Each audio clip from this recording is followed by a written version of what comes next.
পাঁচজন ব্যক্তির কাছ থেকে জোর করে দোয়া নিবেন। যখন এই পাঁচজন ব্যক্তির সাথে আপনার সাক্ষাৎ হবে, প্রয়োজনে তাদের কাছ থেকে জোর করে দোয়া নিবেন। কিছু হাদিয়া দিয়ে হলেও তাদের কাছ থেকে দোয়া নিতে আপনি ভুলবেন না।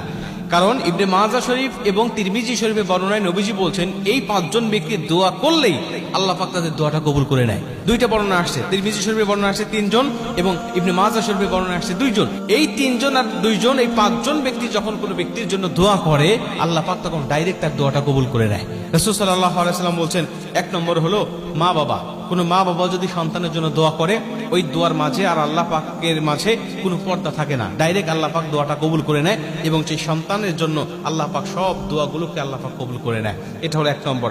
2 নম্বরে, যদি কোনো মাজলুম ব্যক্তিকে আপনি পেয়ে যান, যিনি মাজলুম, যিনি জুলুমের শিকার হয়েছে, ওই মাজলুমের কাছ থেকে আপনি দোয়া নিবেন। কারণ মাজলুমের দোয়া আর আল্লাহর মাঝেও কোনো পর্দা থাকে না।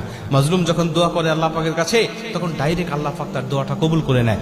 মাজলুমের কাছ থেকে দোয়া নিবেন, প্রয়োজনে কিছু হাদিয়া দিবেন, তাও দোয়া নিবেন। 3 নম্বর হলো মুসাফির। কোন মুসাফির ব্যক্তির দোয়া কখনো আল্লাহ পাক ফেরত দেয় না। মুসাফির যা দোয়া করে আল্লাহ পাক ঠিক সেই দোয়াটা কবুল করে নেয়। মুসাফির ব্যক্তি আল্লাহর কাছে এতই পছন্দনীয় ব্যক্তি যে আল্লাহ পাক তাদের জন্য 4 রাকাত বিশিষ্ট ফরজ নামাজগুলোকে 2 রাকাত করে দিয়েছে।